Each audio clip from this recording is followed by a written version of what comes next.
So after many months after hacking my phone, I thought it was appropriate to do a follow-up video showing all the awesome things that you can do with a hacked phone, all the different programs it opens up to, and why it's so much better than just having a regular iPhone. First of all, you have our standard installer.app, which is where kind of all this started. And to learn more about that, you can go to my last video or tons of other videos out there, I'm sure. The next thing that I'm really into is RSS. Big time RSS. I have the ticker going across the bottom of my Firefox and everything, so I'm always reading different RSS feeds. This program is really cool. It allows you to add as many RSS feeds as you want. I've added one just so far, Google, the top stories for science and technology. And it shows you just like the top stories, allows you to click on the story, and then it brings up a quick kind of synopsis as to what the story is. Next one is NES. Most likely people are already familiar with this. I think it's a must-have once you've hacked your phone. I've loaded, I don't know, 10, 20 games on it. Super Mario Brothers, for example. You could have full screen or you can have small screen. I like it small just because I think it runs faster, but I could be wrong. But really cool. Runs pretty good. Keep in mind I'm playing with one hand, and obviously I stay. Actually exit out of it and go back into it, and I'll pick up from where I left off, which is really cool. It basically saves the game, so at any time you can, as you notice, it adds an icon there in the top right corner, a little remote control, and that basically means that it's still running or that you can go back to it and pick up from where you left off. Last thing is, well, not last thing, there's obviously many more, but the next thing is the to-do list. Something that they're working on here. It's still kind of beta, just added it just a little while ago to the list of programs you could download. After you've added an item, you can hit the check marks, and it allows you to do the basically have different items as a to-do under work, private, family. A lot more things that they need to add to it, but at least we have our to-do list. VNC, for anyone that's familiar with VNC, I always connect into my home computers. Let me see. We just connected it into my PC computer, and there we go. So anyways, kind of cool. That's VNC. The next one, Tetris, really cheesy. I thought they'd do a lot better job with this, but apparently not. I mean, it's standard Tetris gameplay, but it doesn't have resume, which is kind of lame, because don't expect you to just sit there and play Tetris forever. You gotta, pause it and go back to it, pause it, go back to it, but they don't allow that. Once you exit out and go back, it starts a whole new game. And they just gotta work on the features. So, anyways, something work in progress. Next one is Blackjack, which I think they've done a really good job with. Wish I was right. Wish I was left-handed. This would be a lot easier. So anyways, you get dealt some cards, and here we're going to go ahead and I want to get another card, so I tap the screen twice and I get dealt, and obviously I busted, so I busted, house wins, deal new hand, hey, 19. Anyways, if you swipe it, and you know how to swipe, then obviously that means stay, and you move on. Kind of cool. Next one is Mines. If you've ever had a PC and played Minesweeper, this is Minesweeper, so obviously here we can see that there's a bomb, here there's not. When you lose, this is what happens. Failed. So pretty cool. Moving on.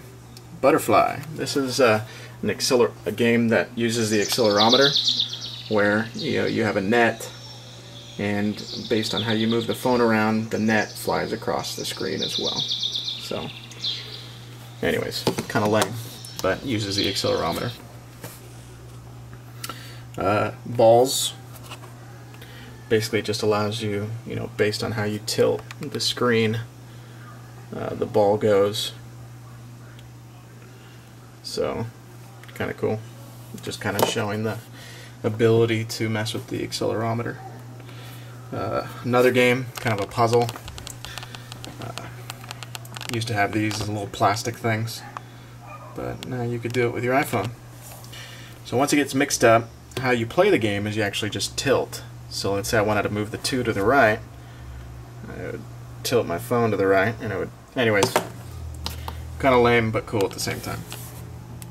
Moving on, V-Notes. If you want to do voice notes and have them emailed to you, what you do is you hit record and it starts recording. And so right now it actually is recording me talking. I hit finish. It adds a new thing. So I could play if I want to, send to an email, edit name, we'll play it. And it starts recording. And so right now it actually is recording me talking. There you go. And then you could email it to yourself if you want, send to email. Opens up your browser with the attachment, or opens up the email client with the attachment. Moving on, we have sketches, which is Etch-a-Sketch. Etch-a-Sketch, basically, it's what it's supposed to simulate, but you don't have rollers, you have your fingers. And it allows you to take a picture if you want, and then draw on it, look at your pictures, draw on them. And supposedly it's, if you shake it, like an Etch-a-Sketch, it goes away. Kind of cool. And it worked. The first versions it didn't, but apparently if you shake it, it disappears. Kind of cool. Moving on, we have iStumbler, which, if you have a Mac, shows all the wireless networks in the area. Pretty cool. Allows you to connect to them. Next one is Apollo, which is just like another instant messenger program. Sensors, basically, takes the accelerometer, the X, Y, and Z axis, and tells you, how it's moving or the direction of the iPhone, whatever. Kind of pointless, but cool.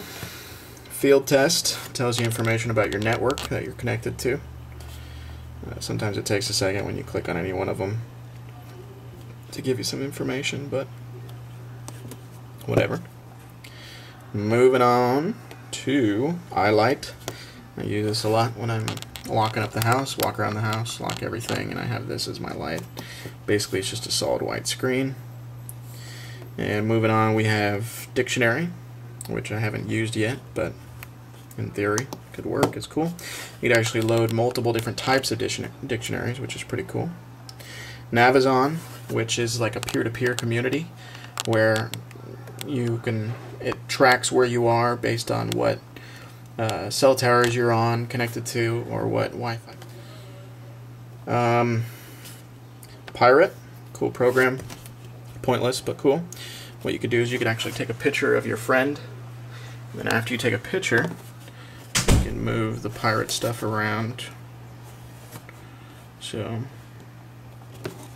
if they were potentially there, you have the pirate on top of them. Pointless, but cool. Moving on, we have widgets, where you can have Mac widgets on it. Swap Tunes database allows you to connect your iPhone to multiple iTunes databases. So you can sync it to 2 different databases, which is pretty cool. Summer board preferences. This is actually what I'm using to make my iPhone look cool, is the summer board. And instead of springboard, basically summer board. Allows you to change the themes.